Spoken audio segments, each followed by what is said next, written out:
നമുക്ക് WhatsApp web login ചെയ്ത് എങ്ങനെയെന്നുള്ളത് നോക്കാം. ഓക്കെ, എല്ലാവർക്കും അറിയില്ലുണ്ടാവും. ഒരു വാട്സപ്പ്, ഇത് പിന്നെ എൻ്റെ വാട്സപ്പാണ്, നോർമൽ വാട്സപ്പാണ്. ഇതിൽ ഞാൻ എന്ത് ചെയ്യാണ്, എൻ്റെ വേറെ വാട്സപ്പ് ഞാനിതിലേക്ക് വെബ് ലോഗിനാണ് കേട്ടോ ചെയ്യണത്.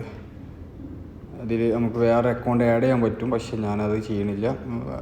അങ്ങനെ ചെയ്യേണ്ടവർക്ക് വേണമെങ്കിൽ അങ്ങനെ ചെയ്യാം. എനിക്ക് അപ്പുറത്തെ ഫോൺ യൂസ് ചെയ്യേണ്ടതുകൊണ്ട് ഞാൻ എന്ത് ചെയ്യുന്ന വെബ് ലോഗിനാണ് ചെയ്യണത്. വെബ് ലോഗിന് നമ്മൾ സിസ്റ്റത്തിൽ ലോഗിൻ ചെയ്യണം, അതേമാതിരി തന്നെ നമുക്ക് ഇവിടെ വരും. ഇവിടെ ഇങ്ങനെ കിട്ടുന്ന സമയത്ത് എന്ത് ചെയ്യണമെന്ന് അറിയാം, ഇത് ക്യാൻസൽ അടിച്ചിട്ട് ഇവിടെ നമ്മൾ ഈ 3 പോയിൻ്റ് ഉണ്ടല്ലോ അവിടെ കുത്തിയിട്ട് ലിങ്ക് വിത്ത് ഡിവൈസ് കൊടുക്കുക. എന്നിട്ട് നമുക്ക് ഏത് ഫോണാണോ ലിങ്ക് ചെയ്യേണ്ടതെന്ന് വെച്ച് കഴിഞ്ഞാൽ ആ ഫോണിൻ്റെ വാട്സപ്പ് തുറക്കുക.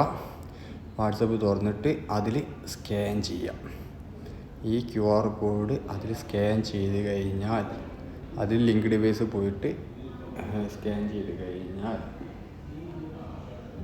എന്താവും, ഈ ഫോണ് മറ്റേ ഫോണ് ഇതിലേക്ക് ലോഗിൻ ആവും.